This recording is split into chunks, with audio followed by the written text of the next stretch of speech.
السلام علیکم ورحمۃ اللہ وبرکاتہ۔ خلاصۃ القرآن کی چھٹی کلاس میں سب احباب کو خوش آمدید کہا جاتا ہے۔ آج انشاءاللہ ہم سورۃ المائدہ کا آغاز کریں گے۔ سورۃ المائدہ ایک انتہائی زیادہ اہم سورت ہے۔ سورہ بقرہ پہلے ہم نے پڑھی، پھر الحمدللہ سورہ آل عمران، پھر سورہ نساء، اب سورۃ المائدہ کی طرف آ چکے ہیں۔ یہ اللہ تعالیٰ کا خاص فضل اور احسان ہے کہ اللہ تعالیٰ نے ہمیں اس کے لیے چنا کہ ہم اپنے اس کے کلام کو پڑھیں، اس کو سمجھیں، اس کے گہرائی تک جانے کی کوشش کریں۔ اور ایک اور بات میں عرض کر دوں کہ اگرچہ ڈیٹیل میں جتنا آدمی جانا چاہے تو جا سکتا ہے، لیکن ظاہر ساتھی تھوڑے تھک بھی جاتے ہیں ہمارے، لیکن اس لیے میں نے یہ کہ میرا یہی عزم تھا اور عزم و ارادہ تھا، اور میں اسی نہج پہ ابھی بھی چل رہا ہوں۔ اور وہ نہج یہ ہے کہ چونکہ ابتدائی کلاس سے تھوڑی سی طویل اس لیے تھی کیونکہ ہر چیز کا تذکرہ پہلی بار آنا تھا، تو ہم چاہ رہے تھے کہ وضاحت ہو جائے ہر چیز کی، تاکہ اگلی مرتبہ جب آئے تو بس ایک مرور اور بیان کی شکل نہ ہو، بلکہ بہت کچھ سیکھنے کا اور سکھانے کا مرحلہ بھی رہے۔ اس وجہ سے تھوڑی سی تفصیل ہم نے اختیار کی، اور ہو سکتا ہے ساتھیوں کو تھوڑا زیادہ تفصیل لگی ہوئی ہو، لگی ہوگی بہت تفصیل ہے، لیکن کئی ساتھیوں کا مزہ بھی آ رہا ہوگا، اور جب اگلی مرتبہ اس کا تذکرہ ہوگا تو آسانی ہوگی۔ میری یہ بھی گزارش ہے کہ ساتھ میں کاغذ قلم رکھا کریں، اور ایک اور یہ بات عرض بھی کر دوں، کاغذ قلم، ایک تو یہ کہ کاغذ قلم ہو، اور دوسری بات یہ ہے کہ جو اگر ایک بار آپ کو پڑھا دیا جائے تو آپ کو ریکارڈنگ بھی دے دی جاتی ہے۔ اگر خدا نخواستہ کبھی آپ کو کوئی جو ہے یاد نہیں رہا، تو ویسے بھی اس کو دہرا لیا کریں، سن لیا کریں، لکھ لیا کریں، بعد میں سن کے لکھ لیا کریں۔ اس کا بہت زیادہ فائدہ ہوتا ہے اور ہوگا۔ اور ایک بہت بڑا فائدہ یہ ہے کہ آپ کو یہ چیزیں جب ذہن نشین ہوں گی تب آپ کو قرآن مجید پڑھنے میں مزہ آئے گا، اور آپ دنیا کے اندر دنیا کے سارے معاملات کو آپ قرآن مجید کی روشنی میں آپ پرکھ رہے ہوں گے، سمجھ رہے ہوں گے، دیکھ رہے ہوں گے۔ یہ غیر معمولی انعام ہوگا، اور غیر معمولی آپ کو ایک اللہ تعالیٰ کی طرف سے ایک کمال حاصل ہوگا۔ تو اس کے لیے ہم کوشش کریں۔ سورۃ المائدہ، اس کا آغاز چھٹے پارے سے ہوتا ہے اور ساتویں پارے تک کی جاتی ہے۔ اچھا، مائدہ کہتے ہیں دسترخوان کو، یہ مدنی صورت ہے۔ مائدہ دسترخوان کو کہتے ہیں۔ حضرت عیسیٰ علیہ السلام کی قوم نے ان سے درخواست کی کہ بھائی آپ جو ہے نا ہم پر کوئی کھانا نازل کریں اور آسمان سے، تو ہم آپ کی رسالت کو تسلیم کریں گے۔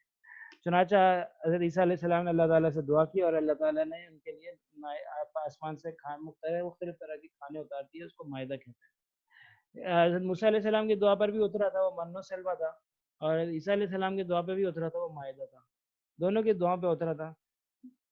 اور لیکن وہی بات ہے کہ بھائی قوم نے جو ہے نا ناشکری کی، دونوں صورتوں میں، دونوں حالتوں میں، دونوں وقت میں، اور یہ پھر ان سے یہ نعمت چھن لی گئی۔ اس سے پہلے جو صورت گزری وہ صورت النساء تھی۔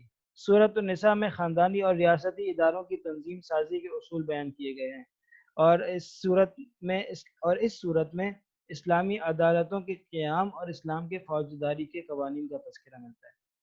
اسلامی عدالت کے قوانین کیا ہوں گے، فوجداری کے قوانین کیا ہوں گے، اور احکامات کی جو ہے نا تفصیل بہت زیادہ ہے، احکامات بہت زیادہ ہیں، ٹھیک ہے۔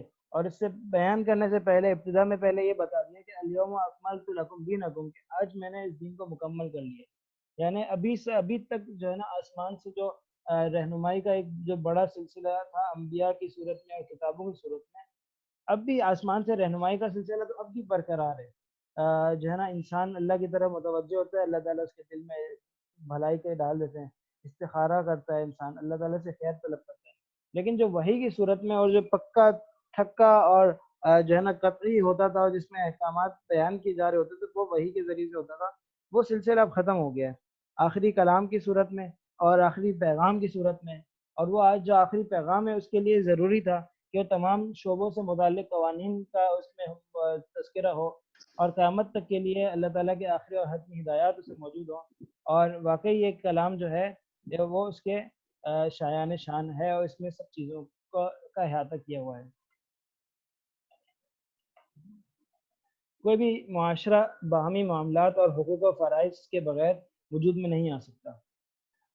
حقوق و فرائض جو ہے نا کا داخل دیکھیں دو طرح کے ہیں۔ ایک تو جن کا تعلق اللہ اور بندے سے ہے، کہ اللہ تعالیٰ نے جو ہے نا اللہ تعالیٰ کے نے جو ہے نا بندے پر جو جو ہے نا ذمہ داریاں لگائی ہیں، جو اس کے ذمہ فرض کیا ہے کہ جو ہے نا بندے کے اوپر فرض کیے بندوں کے حوالے سے، بندے کے اوپر فرض کیا اپنے حوالے سے، حقوق اللہ جس کو کہتے ہیں کہ نماز پڑھے، روزہ رکھے، یہ ساری چیزیں جب تک نہیں ہوں گی اب تک جو ہے نا معاشرہ قائم نہیں ہو سکتا۔ اسی طرح وہ عہد و پیمان، وہ ذمہ داریاں، وہ حقوق، وہ فرائض، وہ جو ہے نا ایک دوسرے کے ذمہ داریاں جو ہیں جن کا بندوں کا آپس میں ایک دوسرے سے تعلق ہے، یہ بھی ضروری ہے۔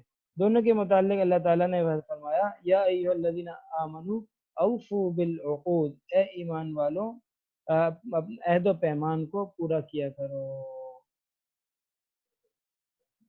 جانور پھر آگے جو ہے نا کچھ احکامات ہیں، میں ان احکامات کو اس لیے تفصیل جو ہے نا جلدی سے بیان کروں گا کیونکہ اب احکام سے زیادہ جو ضروری تھا وہ یہ تھا کہ ذہن سازی اور نظریات پختہ ہوں، بتایا جائے کہ ہو کیا رہا ہے۔ تو اب دینی مسائل ہیں تو وہ تھوڑا تفصیل سے بھی اگر چلیں تو بھی کوئی مسئلہ نہیں ہے، وہ آپ پھر فقہ کے اندر آپ اس کی جزئیات پہ غور کر سکتے ہیں، کیونکہ اس قرآن مجید میں تو جو ہے نا صرف اجمالی طور پہ اور مختصراً ہر حکم بیان کیا ہے، جس کی تفصیلات جو ہیں وہ آپ کو فقہائے کرام حدیث میں، پھر حدیث سے بھی آگے فقہائے کرام نے قرآن اور حدیث سے وہ نکالی ہیں۔ ہمیں فقہ کی طرف متوجہ ہونا ہوگا، وہاں سے ہمیں صحیح معنوں میں قرآنی احکامات، دینی احکامات معلوم ہوں گے۔ پھر جانور کے حلت و حرمت کے اصول بیان ہوئے کہ نا حل لکم بہیمۃ الانعام، یہ تمہارے لیے جو ہے نا چوپائے حلال کیے گئے جو کہ نا، اور پھر آگے فرماتے ہیں کہ الا ما یتلا علیکم، ایسے نا مگر یہ کہ جو تمہیں بتایا جا رہا ہے کہ یہ حرام ہے وہ حرام ہے، اور وہ کون سے ہیں؟ غیر محل الصید وانتم حرم، ہاں یہ بھی بتا دیا کہ لیکن اگر تم جو ہے ہر حالت احرام میں ہو تو یا پھر حرم کے اندر ہو تو وہاں پر آپ شکار نہیں کر سکتے، حالت احرام بھی ہو اور حرم بھی ہو، دونوں چیزیں ہو گئے تو آپ شکار نہیں کر سکتے۔ اچھا جی، آگے یہ بتایا شعائر اللہ کا احترام کرو۔ شعائر اللہ کس کو کہتے ہیں؟ شعائر یہ علامت یا نشانی کو کہتے ہیں جسے دیکھ کر کسی ملک، قوم یا ادارے کو پہچانا جائے۔ پاکستان کا جھنڈا، اس سے پاکستان یہ پتہ چلتا ہے یہ میڈ ان پاکستان ہے، اس کا تعلق پاکستان سے، یہ پاکستان ہے۔ اسلام کے شاعر بھی بہت سارے ہیں، یہ اس سے پتہ چلتا ہے کہ یہ لوگ مسلمان ہیں، اس سے پتہ چلتا ہے کہ یہ علاقہ مسلمانوں کا ہے۔ اذان ہے، نماز ہے، مسجد ہے، بیت اللہ، قربانی، جانور، یہ ساری چیزیں جو ہے نا شاعر اللہ میں سے، مینار بھی شاعر اللہ میں سے ہے، مسجد کے ساتھ ساتھ اب تو جو مسجد کا خاص مینار ہے وہ بھی جو پہچانا جاتا ہے مسجد کے اعتبار سے، وہ بھی شاعر اللہ میں داخل ہے۔ تو یہ ان کا احترام فرض ہے، کافر کو بھی اس کی توہین کی اجازت نہیں ہے، اس کی وجہ سے آپس میں اگر کوئی توہین کرے یا کچھ اس کے مقابلے پہ آئے تو اس سے لڑا جا سکتا ہے، کوئی انکار کرے، کوئی مسلمان ہو اور انکار کرے تو اس کے انکار کی وجہ سے وہ کافر ہو جاتا ہے۔ انسانوں کے باہمی تعاون کے اصول بیان کیے کہ بھائی جو ہے نا تم نے وَتَعَاوَنُوا عَلَى الْبِرِّ وَالتَّقْوَىٰ وَلَا تَعَاوَنُوا عَلَى الْإِثْمِ وَالْعُدْوَانِ، یہ جو آپس میں ایک دوسرے کے ساتھ تعاون کا سلسلہ ہے اس کی بنیاد کیا ہے؟ وہ کیا ہے؟ تقویٰ اور نیکی ہے۔ گناہ اور سرکشی کی بنیاد پہ اگر کسی کے ساتھ تعاون کیا جائے اور جو ہے اس کا ساتھ دیا جائے تو ہم خود بھی تباہ ہوں گے، وہ بھی تباہ ہوگا، سب کے لیے تباہی کا فیصلہ ہو جائے گا۔ لہٰذا ہم ہرگز اس طرح کا کہ جو ہے نا ہر روان سے روادار نہ ہو اس بات کو۔ اچھا جی، اچھا جی، وہ دوسرے ساتھی وہ جو کلاس میں بیٹھے ہوئے اندر بچے ہیں جو تمہارے ہم چھوٹے چھوٹے، وہ لیزر لائٹ نکال رہے ہیں یا وہ پوائنٹر نکال رہے ہیں، میں نے بولا میں نکال دیتا ہوں۔ صحیح، وہ کوئی بھی معاشرہ باہمی معاملات اور حقوق و فرائض کے بغیر وجود میں نہیں آ سکتا، وہ بھی حقوق و فرائض جو ہے نا اب جو ہے نا بتا دیا کہ اچھا یہ دوبارہ سے کیوں آ گئے؟ اچھا، وضو، غسل اور تیمم کا طریقہ بیان کیا کہ بھائی جو ہے نا جنابت کی حالت میں تو غسل کرے، پانی ہو تو پانی وضو، پانی نہ ہو تو مٹی سے تیمم کرے گا۔ اور آگے قوم اور معاشرے کی بنیادی عدل و انصاف کے بارے میں بتایا کہ بھائی کہنا کہ بنیاد قوم و معاشرے کی بنیاد جو ہے نا عدل و انصاف پر ہے۔ یا ایھا الذین آمنوا کونوا قوامین للہ شہداء بالقسط، تو اگر جب تک ہم عدل و انصاف کی بنیاد پر فیصلے نہیں کریں گے تو ہم کامیاب نہیں ہو سکتے۔ ہر کیس کا فیصلہ قرآن و سنت کے مطابق کرنا ہوگا، یہ ہے اگر پنچایت بیٹھتی ہے، اگر آپ نا قاضی کے پاس جاتے ہو، کیس ہوتا ہے یا آپ کے آپس کے لوگ فیصلہ کرتے ہیں، علاقے والے، خاندان والے، مفتیان کرام، تو وہ کس بنیاد پہ کریں گے؟ وہ قرآن مجید کی، قرآن و سنت کے مطابق کریں گے۔ وَمَن لَّمْ يَحْكُم بِمَا أَنزَلَ اللَّهُ فَأُولَٰئِكَ هُمُ الْكَافِرُونَ، جو اس کے بغیر علاوہ فیصلہ کرے گا وہ کافر ہوگا۔ اچھا جی. قومی زندگی کا انحصار جہاد پر ہے. لڑنا بھی ہوگا، بچانا بھی ہوگا دوسروں اپنی قوم کے بنیادوں کو. پھر اس حابیل اور قابیل کا واقعہ ہے. دیکھیں جو ہے نا، جس طرح مال و دولت عزت کی وجہ سے اور جو ہے نا اور اس طرح کی مختلف چیزوں کی وجہ سے دنیا کی خاطر حسد ہو جاتا ہے انسان کو انسان سے، اسی طرح جو ہے نا تقوی اور نیکی اور اللہ تعالیٰ سے تعلق کی کثرت کی وجہ سے اور قلت کی وجہ سے بعض ملکوں کا حسد ہو جاتا ہے. ایسے بھی مثالیں ہیں. وہ یہ، اور وہ مثال کس کی ہے؟ حابیل اور قابیل کی ہے. قابیل قاف سے جو ہے وہ قتل کرنے والا ہے، اور ہا سے جو ہے وہ جو ہے قتل نہ کرنے والا ہے. تو قابیل یہ قاتل تھا، اور اس نے جو ہے نا حابیل کی، دیکھیں اس زمانے میں جو ایک ہی جو ہے نا بطن سے، ایک ہی پیٹ سے دو بچے پیدا ہوتے تھے، ایک لڑکا ایک لڑکی. صحیح ہے. اور یہ اس وقت جو ہے نا، اگر ایک ہی حضرت آدم علیہ السلام کی جو بالکل قریبی اولاد تھی نا، ان کی بات ہے. تو جو ہے نا یہ وہ شخص ہے قابیل، جس سے پہلے، جس کے آنے سے پہلے کسی نے دنیا میں کسی کو قتل نہیں کیا. یہ وہ پہلا شخص ہے جو اس نے دنیا میں قتل کی بنیاد ڈالی. ٹھیک ہے. تو یہ بندہ جو ہے پہلا قاتل تھا. اب ان کے ساتھ جو بچے لڑکی پیدا ہوئی جو اس کی بہن تھی قابیل کی، وہ جو ہے نا اس سے شادی کرنا چاہتا تھا. اور حابیل کے ساتھ جو بہن ہوئی تھی، جو لڑکی پیدا ہوئی تھی، اس سے نہیں کر رہا تھا. حالانکہ شریعت میں اس بات کی اجازت نہ تھی کہ جو آپ کے ساتھ جو بطن سے پیدا ہوئی اس سے شادی کرو. دوسرے بطن سے ہو گئی تھی، اس سے کرنا اس وقت جائز تھا، ابھی نہیں. تو بہرحال جو ہے نا قابیل نے اس سے اپنی سگی بہن سے شادی کرنا چاہا جو اسی بطن سے پیدا ہوئی تھی. لیکن جو ہے، اور حابیل جو ہے نا اس کو کرنے نہ دینا چاہ رہا تھا. تو ہوا یہ کہ پھر جو ہے نا انہوں نے اللہ کے لیے صدقہ کیا. بولا کہ جو صدقہ کرتے جس کا صدقہ قبول ہوگا وہ کر لے گا. صدقہ اس زمانے میں قبول ہونے کی علامت یہ تھی کہ آگ آتی تھی آسمان سے، اور جس کا صدقہ قبول ہوتا تھا اس کو جلا دیتی تھی.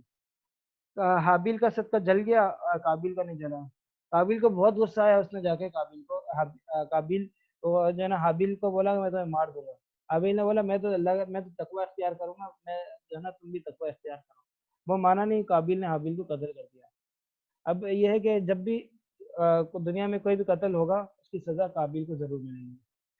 فوجداری قوانین بتائے کہ بھائی دہشت گردی کے خلاف کس طرح معاملہ ہوگا، چوروں کی سزا کیا ہے، جانی نقصان پر قصاص ہے. یہود کے جرائم کا تذکرہ ہے، عیسائیوں کے جرائم کا تذکرہ ہے، اجمالاً، زیادہ تفصیل سے نہیں، کیونکہ پہلے تفصیل سے یہودی نصرانیوں سے دوستی سے منع کیا گیا ہے. اللہ کے بندوں کی صفات بتائیے کہ اللہ کے بندے جو ہے کس طرح کے ہوتے ہیں. وہ اللہ کی طرف متوجہ ہوتے ہیں، وہ ان لوگوں سے دوستی نہیں کرتے، جو ہے وہ غلط کام نہیں کرتے. یہ ساری باتیں جو ہے اللہ پاک نے جو ہے اس میں بتائی ہیں، اور اس پر جو ہے چھٹا پارہ اپنے اختتام تک پہنچا ہے. صحیح ہے. یہ چھٹا پارہ جب اختتام کو پہنچ گیا، اس کے بعد ہم جو ہے ساتویں پارے کی طرف آتے ہیں. ساتویں پارے کے اندر جو ہے ابتدا یہاں سے ہوئی ہے، حلال و حرام کا اختیار صرف اللہ کو ہے، تمہیں نہیں، نہ کسی نبی کو ہے. یا ایھا الذین آمنوا لا تحرموا طیبات ما احل اللہ لکم ولا تعتدوا. یہ کہا کہ بھائی اے لوگوں، جو ہے نا اے ایمان والو، جو اللہ نے حلال کیا اس کو حرام نہ کرو، آگے نہ بڑھو. عیسائیوں میں یہ عادت تھی کہ وہ اپنی طرف سے لوگ چیزوں کو حرام کر دیتے تھے، اور شادی کو حرام کر دیا، یہ حرام کر دیا، اپنے آپ کو رہبانیت اختیار کی، اور جو ہے پتہ نہیں کیا کیا کیا. اور بعد میں خود پچھتا ہے، اور جو ہے نا جو انہوں نے اپنے اوپر حرام کیا وہ قسمیں کھا لی، وہ کر نہیں پائے، اور اس پر اتر نہیں پائے، غلط کاموں میں مبتلا ہو گئے. اس لیے کہتے ہیں اعتدال سب سے اچھی چیز ہے. جو اللہ نے وہی کر دیا اچھا. نبی کا کام کیا ہے، علماء کا کام کیا ہے؟ وہ کام ہے بتانا، بنانا نہیں ہے. وہ شریعت کو بناتے نہیں ہے، شریعت کو بتاتے ہیں. حلال حرام علماء کرام، مفتیان کرام سے پہلے نبی علیہ الصلوۃ والسلام انہوں نے بتایا ہے، بنایا نہیں ہے. لہٰذا ہمیں ہرگز اس بات کا اختیار نہیں ہے کہ ہم اپنی طرف سے حلال و حرام کا تعین کریں. یا ایھا النبی لما تحرم ما احل اللہ. آپ علیہ الصلوۃ والسلام نے ایک مرتبہ قسم کھا لی کہ میں شہد نہیں کھاؤں گا. اس کا پورا پس منظر ہے، واقعہ ہے سورہ جو ہے نا. تو پھر اس میں اللہ تعالیٰ نے یہ کہہ دی یا ایھا النبی لما تحرم ما احل اللہ. اے اللہ کے نبی، جس کو اللہ پاک نے حلال کیا ہے آپ کیوں سے حرام کرتے ہو؟